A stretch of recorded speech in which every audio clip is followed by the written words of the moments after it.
I wasn't supposed to hear my father's last words. Not like that. Not through a cracked speaker, hidden under a pile of old mail, while my entire family sat in a locked conference room deciding my future without me.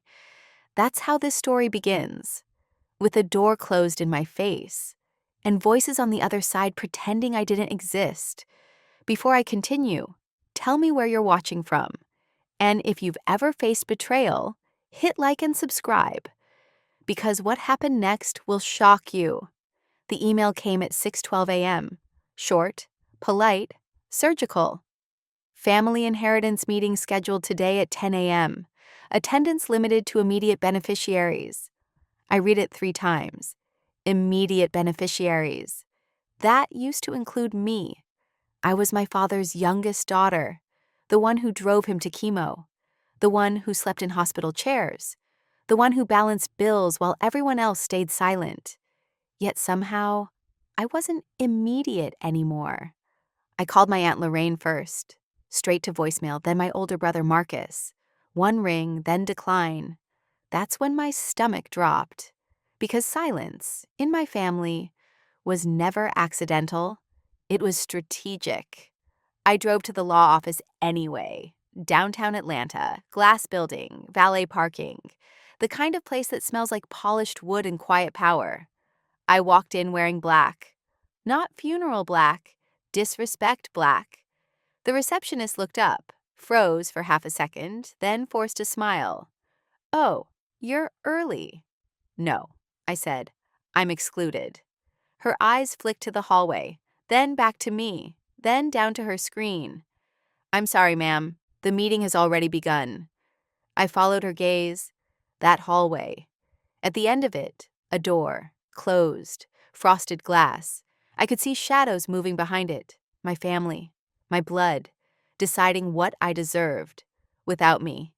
I knocked. Once. Nothing. I knocked again. Harder. The door opened just enough for my cousin Renee to step out. She didn't look surprised. She looked prepared. "Oh," she said softly. "You came." "Why wasn't I invited?" I asked. She crossed her arms. "You know how Dad felt." My father had been dead 6 weeks. "Don't rewrite him now." "Let me in," I said. She shook her head.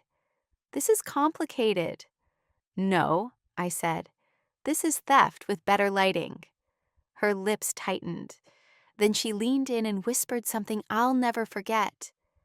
"He left recordings. Not everything needs an audience." Then she shut the door, locked it, and left me standing there like a stranger. I didn't scream. I didn't cry. I stood perfectly still. Because when people think they've won, they get careless. I walked back to my car, sat inside, hands shaking, chest burning. That's when I remembered the storage unit. 3 months earlier, Dad had asked me to clean it out. Said he was tired. Said there were old things in there. He'd handed me a key. No explanation, just a look. A long one. Like he wanted to say something but didn't trust the walls. I drove there on instinct. Didn't even think. The unit smelled like dust and metal and forgotten time. I opened box after box, photos, ledgers, old church programs. Then I found it. A small black recorder. No label, no case. Just a strip of tape on the back, with my name written in his handwriting. Not printed, written. My throat closed. I pressed play. Static at first. Then his voice, weak but clear. "If you're hearing this, baby, then they've already started lying?" I sat on the concrete floor, didn't breathe, didn't blink. He coughed, paused, then continued. "They think papers matter more than truth. They think silence protects them." Another pause, a long one. Then he said my brother's name, then my aunt's. Then words like pressure and change documents and don't let them erase you. I stopped the recording, hands trembling. This wasn't grief anymore. This was evidence. I looked at the timestamp, 6 days before he died, 6 days before the will was finalized. I checked the battery. Still half full. I sat there until my legs went numb. Then I stood up, wiped my face, and smiled. Because suddenly, being excluded made sense. They weren't protecting his wishes. They were hiding his voice. I drove back to the law office. The meeting was still going. I could see movement behind the glass. Laughter, relaxed, confident. I walked to the receptionist. "I need 5 minutes," I said. "That's all." She hesitated, then nodded. I walked down that hallway again. This time I didn't knock. I waited, because I knew exactly when to interrupt, and I knew exactly what I was about to play. Right as they thought it was over. Right as they thought I had nothing left. I reached for the door handle, and on the other side, I heard my aunt say the words that changed everything. "Make sure she never hears this." I smiled and pressed record. I didn't open the door yet. I stood there, listening, letting the red light blink, because sometimes the most dangerous weapon isn't what you say. It's what you let people say when they think you're gone. Inside the room, chairs scraped softly, paper shuffled. The low hum of central air filled the silence. Then my Aunt Lorraine spoke again, her voice calm, too calm. "She's always been emotional," she said. "Your father knew that." Marcus cleared his throat. "We all loved Dad," he said, "but we can't pretend he was thinking clearly at the end." My jaw tightened. Thinking clearly? I remembered Dad squeezing my hand in the hospital, asking me to read the Bible because his eyes hurt, asking me if I was okay, even while he was dying. Inside the room, the lawyer finally spoke. A man named Douglas Price. Smooth voice, expensive suit. "The final will," he said, "is legally binding. Any recordings or side conversations would be considered sentimental." Sentimental.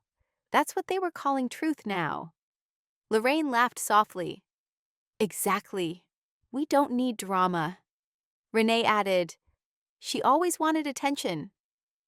I pressed my forehead against the glass. Frosted. Blurry. Just like how they saw me. Then Marcus said something that made my hands shake. "She doesn't even know we amended the beneficiary list." Silence followed. Heavy. Then Lorraine exhaled. "We did what was necessary." Necessary. Like I was a mistake they corrected. The lawyer hesitated. "Just to be clear," he said carefully, "the amendment was signed 6 days before Mr. Carter passed." I closed my eyes. 6 days. The same day as the recording. Lorraine responded quickly. "Yes, and notarized." The lawyer paused again. "And the witness?" Lorraine didn't miss a beat. "Renee." I opened my eyes. Renee, my cousin, who'd just locked me out, who'd whispered about recordings, who'd looked prepared. The recorder in my hand felt heavier now. Not just proof, but timing. Intent. I stopped the recording, slipped the device into my bag, and finally opened the door. Every head turned. At once, the room went still, like air had been sucked out. Lorraine's smile froze. Marcus's face drained of color. Renee stood halfway out of her chair. "What are you doing here?" Lorraine asked, her voice sharp now, panicked under the polish. I stepped inside, closed the door behind me, slowly. The sound echoed. Final. "I wasn't invited," I said calmly, "but I was talked about." Douglas Price looked uncomfortable. "Miss Carter," he said, standing. "This meeting is private," I finished. "I know." I walked to the table. Every step measured, every heel strike loud. I placed my bag down, unzipped it, took out the recorder, set it on the polished wood. The red light blinked. Lorraine's eyes widened. "What is that?" she snapped.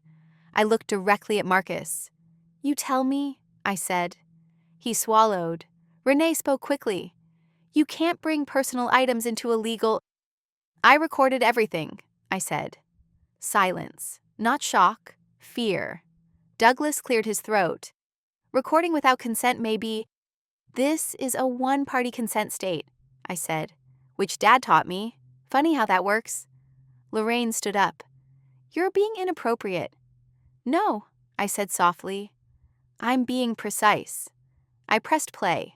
The room filled with sound. Lorraine's voice, clear, sharp. Make sure she never hears this. Renee's laugh. Marcus saying my name. The word amended. The phrase 6 days. Douglas's pen stopped moving. He stared at the recorder, then at Lorraine. Is this authentic? He asked. Lorraine's lips trembled. It's taken out of context. I leaned forward. So was the will. Douglas exhaled slowly. This changes things. Marcus slammed his hand on the table. This is ridiculous. Dad was sick. The recorder crackled.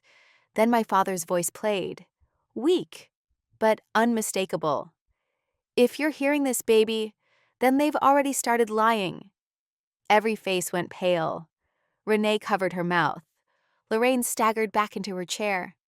Marcus whispered, No. I didn't look at them. I looked at Douglas. There's more, I said.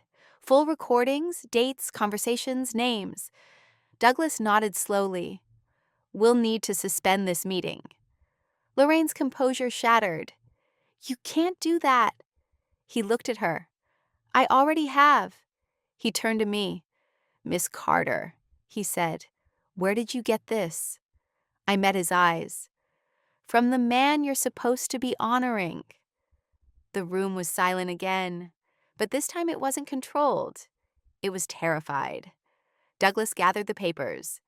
The estate will be reviewed, he said, immediately. Lorraine's voice cracked. She manipulated him. I laughed. Once, dry. He raised me. Marcus finally looked at me. Really looked, like he was seeing a stranger. You planned this? He said. I shook my head. No, I said. You did. I picked up the recorder, walked toward the door, and just before I opened it, Douglas spoke again. There's one more thing, he said carefully. I turned. He held up a document, a second will, unopened. Your father requested this be played, he said, only if certain people were present. He looked around the room, then back at me. And now, they are. My heart stopped. My heart didn't just stop. It sank, slow, heavy, like something ancient had been pulled loose inside my chest. Douglas held the sealed envelope between 2 fingers, like it could bite him. Thick paper, embossed seal. My father's name written across the front in that uneven handwriting Chemo had left him with. Lorraine shot up from her chair. There is no second will, she said sharply. That's impossible. Douglas didn't look at her. There is, he said calmly. And it was filed correctly. Marcus stared at the envelope like it was a ghost. You said everything was finalized, he whispered to Lorraine. Her jaw clenched. That document was never meant to be used, she said. He was confused. I took a step closer. Confused men don't plan contingencies, I said. They panic. My father prepared. Douglas placed the envelope on the table. Didn't open it yet. Just let it sit there. Power has weight. You could feel it pressing down on the room. This addendum, Douglas said, was submitted with explicit instructions. He cleared his throat. To be played only if the original beneficiary meeting excluded any named heirs, or if concerns of coercion were raised. Renee's face drained of color. Coercion. Lorraine laughed too loud. This is absurd. We're wasting time. Douglas finally looked at her. Mrs. Whitaker, he said evenly, you may want to remain seated. That's when I noticed something else. The blinds were half open. Sunlight cut across the table, right over the envelope, like a spotlight. My father always loved symbolism. Douglas pressed a button on the conference phone. A soft beep filled the room. He looked at me. Before we proceed, he said, I need to ask you directly. Did your father ever express fear regarding this will? I didn't answer immediately. because the truth wasn't clean. It was messy. It smelled like antiseptic and late-night coffee and whispered prayers. Yes, I said finally. He was afraid of being erased. Marcus shook his head. This is a setup, he muttered. She poisoned him against us. I turned to him. Slowly. Did you sit with him at night? I asked. Did you hear him cry when the pain meds wore off? He didn't answer. I continued. Did you hear him apologize for trusting the wrong people? Lorraine slammed her palm on the table. That's enough! Douglas raised his hand. Actually, he said, it isn't. He broke the seal. The sound was soft, but final.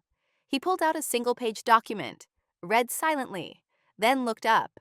His expression changed. Not surprise, recognition. This addendum, he said, contains a directive. My breath caught. A directive to release audio documentation stored with the firm. Lorraine's voice went hoarse.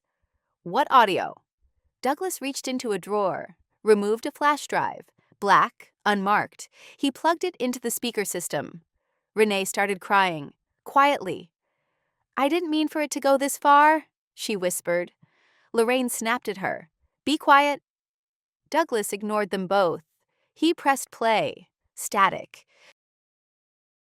Then my father's voice again, stronger this time, recorded earlier. When you hear this, Dad said, I'm either gone or close. I closed my eyes. The room disappeared. All I could see was him in that hospital bed, eyes half open, fighting. I've been pressured, he continued, by people who share my blood but not my heart. Lorraine stood up again. This is manipulation, she said. He's confused. The recording continued.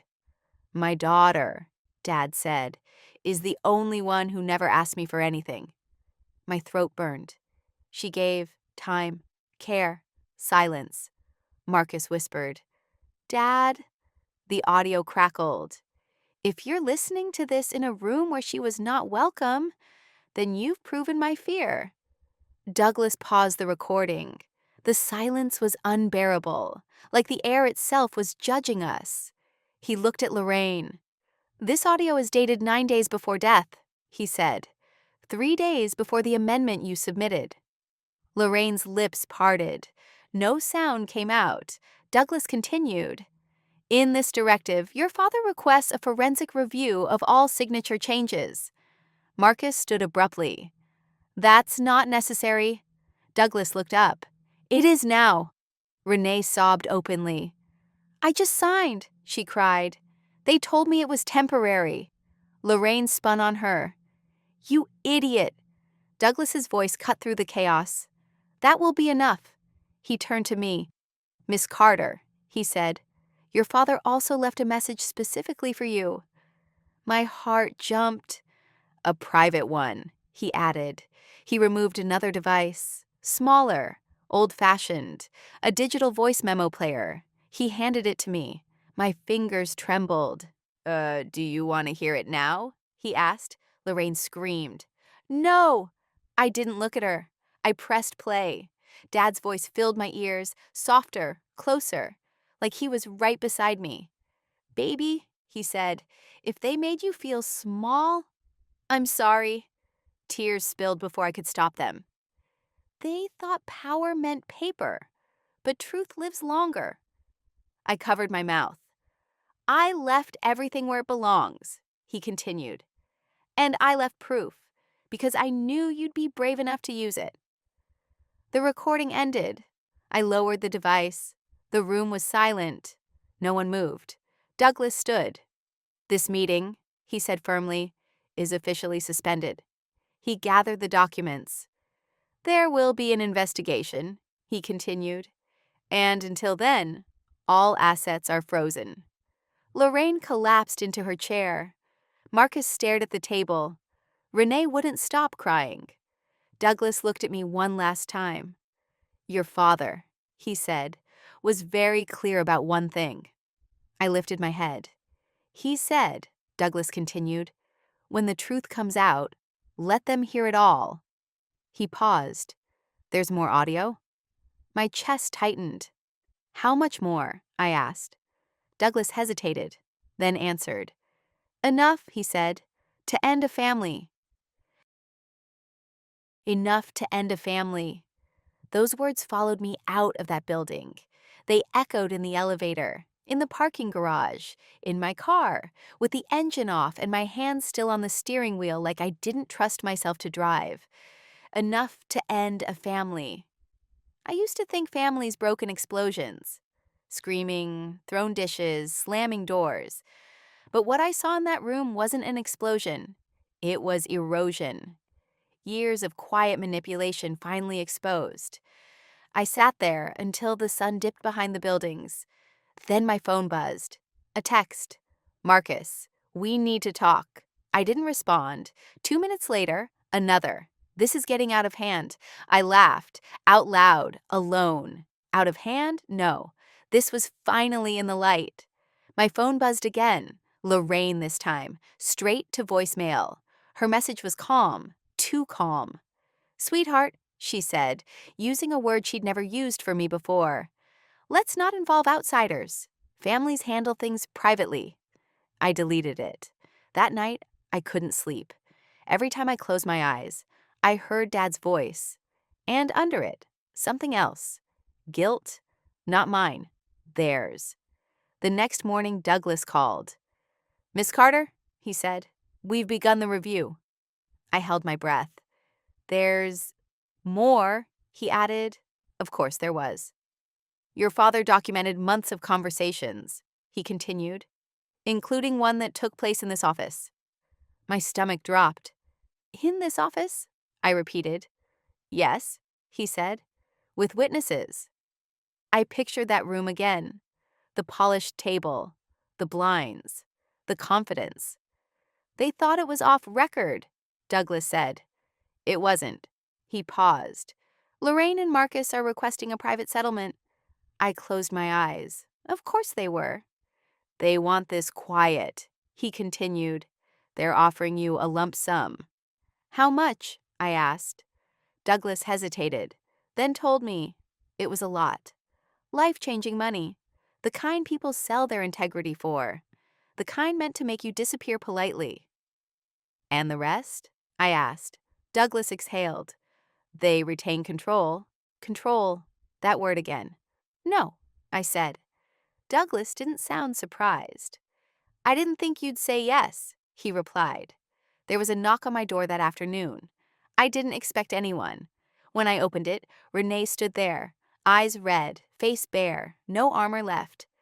I didn't know, she said immediately. I swear. I didn't invite her in. I was scared, she continued. Your aunt said if I didn't sign, everything would fall apart. Everything already did, I said. She nodded, tears spilling. She told me Dad hated you, Renee whispered. That you drained him. My chest tightened. He loved me, I said quietly. I know that now, she sobbed. She reached into her bag, pulled out her phone. There's something you need to see, she said. She handed it to me, a video, time-stamped, recorded months earlier. Lorraine's voice, sharp, angry. You don't understand, she said on the screen. If she gets control, we lose everything.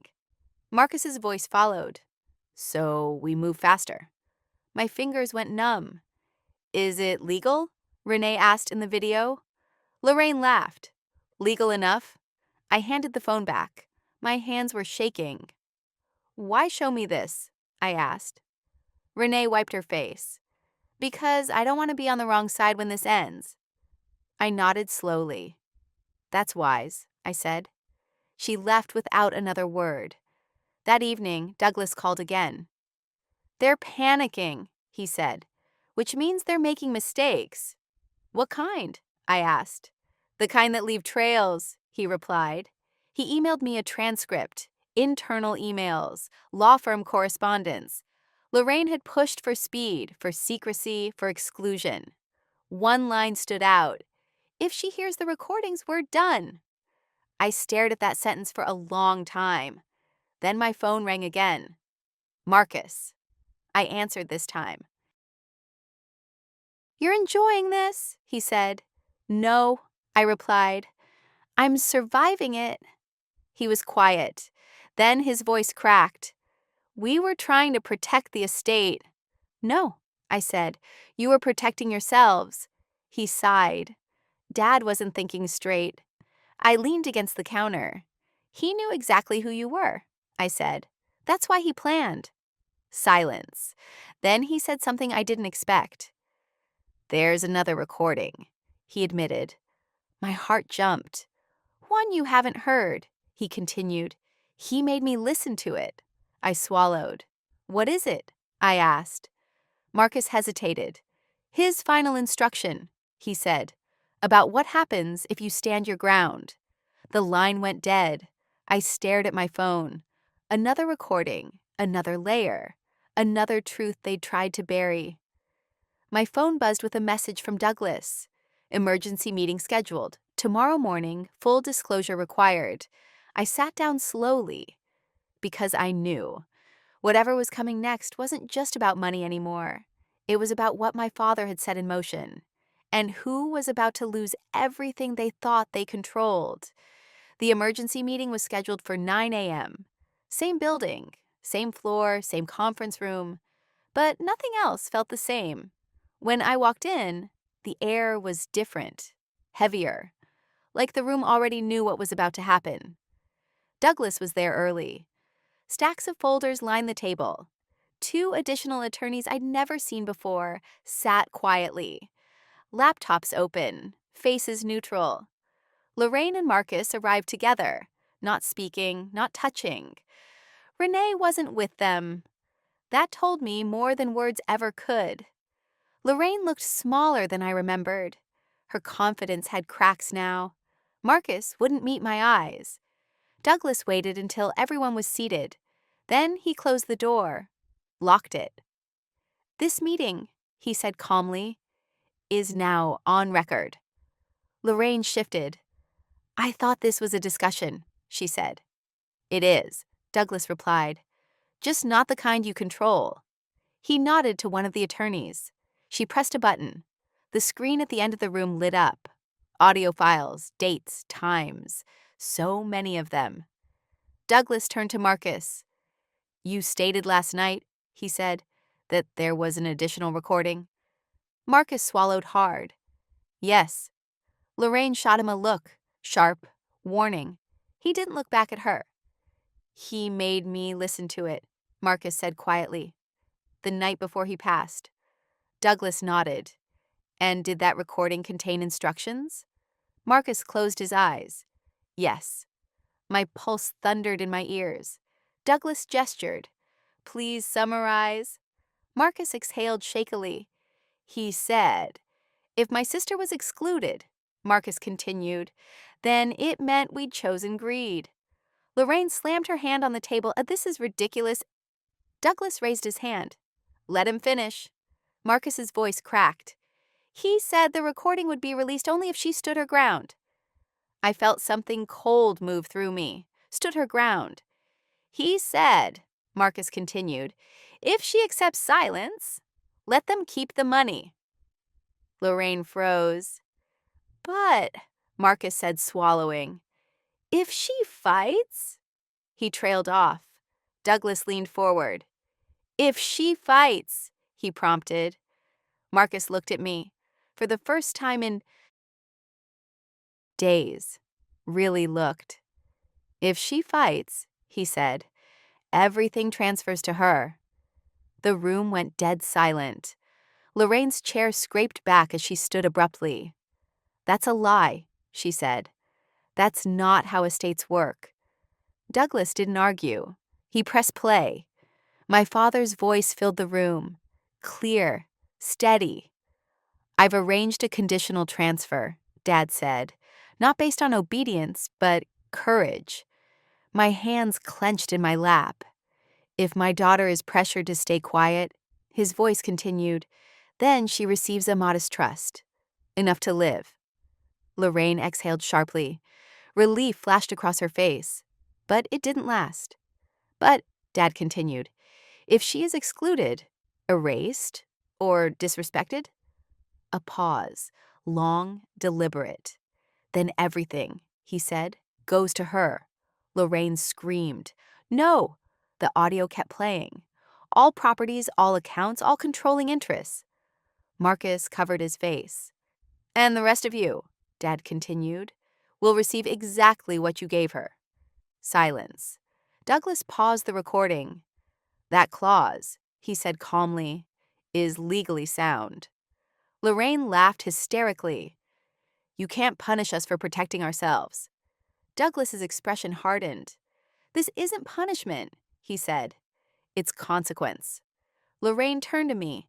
You planned this, she spat. I stood slowly. Every eye followed me.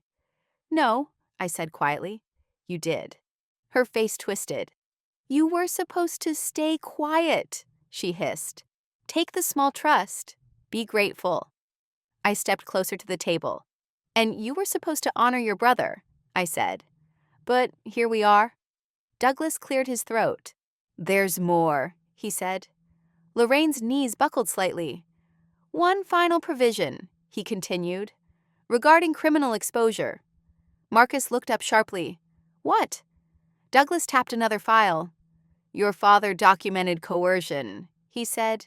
Threats, undue influence. Lorraine's voice dropped to a whisper. You wouldn't. Douglas looked at her. I already did. The second attorney spoke for the first time. Based on these recordings, she said, there is sufficient cause to refer this matter to the state. Renee's absence suddenly made sense. Lorraine's strength drained all at once. She sank back into her chair. Marcus stared at me, tears in his eyes. I didn't think he'd go this far, he whispered. I met his gaze. He went exactly as far as he needed to. Douglas closed the folders. This process will move quickly now, he said. Assets will be reassigned pending final confirmation. He looked at me. You'll receive official notice within 48 hours. I nodded. My legs felt weak, but my spine felt stronger than it ever had. Lorraine looked up at me one last time. Her voice was empty. What do you want? She asked. I thought of Dad, of the hospital, of that key to the storage unit. I want, I said slowly, what was always mine. I turned toward the door, but just before I opened it, Douglas spoke again. There's one more thing you should hear, he said. I stopped. He looked down at a final file. This recording, he said, was scheduled to be released only after the transfer. My heart skipped. What is it? I asked. Douglas hesitated. Your father's final message, he said, to the family. My chest tightened. A final message. Not for me, for them. Douglas didn't press play right away. He looked around the room, at the people who'd built their power on silence, on control, on the assumption that I'd stay small. This recording, he said carefully, was marked post-transfer. Lorraine's eyes filled with panic. No, she whispered. Please. Douglas ignored her. He pressed play. My father's voice came through the speakers one last time, calm, clear, unmistakably him. If you're hearing this, Dad said, then the truth finally caught up. No coughing, no weakness, just resolve. I want to speak to my family, he continued. Not the version you show the world, but the one you show behind closed doors. Lorraine shook her head slowly. Marcus stared at the table. I gave you chances, Dad said. I warned you in quiet ways. I felt tears slide down my cheeks, not from pain, from pride. I watched how you treated my daughter, he continued, what you said when you thought I was asleep. Lorraine let out a broken sound, a half sob, half groan. You measured her worth in money, Dad said, so I decided to teach you what money does not protect. The room felt smaller, like the walls were leaning in. You thought excluding her would weaken her, he continued, "but you revealed yourselves." I closed my eyes. I could see him, lying there, planning this with patience. "With this recording," Dad said, "I leave you nothing but your choices." Douglas paused the audio. No one spoke, not even Lorraine. The silence was absolute. Douglas cleared his throat. "This concludes all disclosures," he said. He looked directly at Lorraine. "You and Mr. Carter will be contacted regarding next steps," he continued, "including potential legal consequences." Marcus nodded slowly, defeated. Lorraine didn't move, didn't speak, didn't look at anyone. I turned toward the door. My hand hovered over the handle, and for the first time, I didn't feel like I was leaving something behind. I was walking out of something, out of manipulation, out of being underestimated, out of a room that never deserved me. I stepped into the hallway, the same hallway where I'd once stood, excluded. This time the door stayed closed behind me, not to keep me out, but to keep them in. Outside, the sunlight felt warmer, the air lighter. My phone buzzed, a notification from Douglas. Transfer confirmed, effective immediately. I exhaled, long, slow, like I'd been holding my breath my whole life. I thought about everything my father had done, not to make me rich, but to make me safe, to make sure the truth survived even if he didn't. That night, I went home, sat in silence, and for the first time since he passed, I felt peace, because they'd tried to erase me. They'd locked doors, changed papers, whispered lies, but they forgot one thing. Voices don't die when they're recorded, and truth has a way of waiting patiently. Until the room is full. If you're still here, comment your thoughts, and don't forget to subscribe for more stories like this.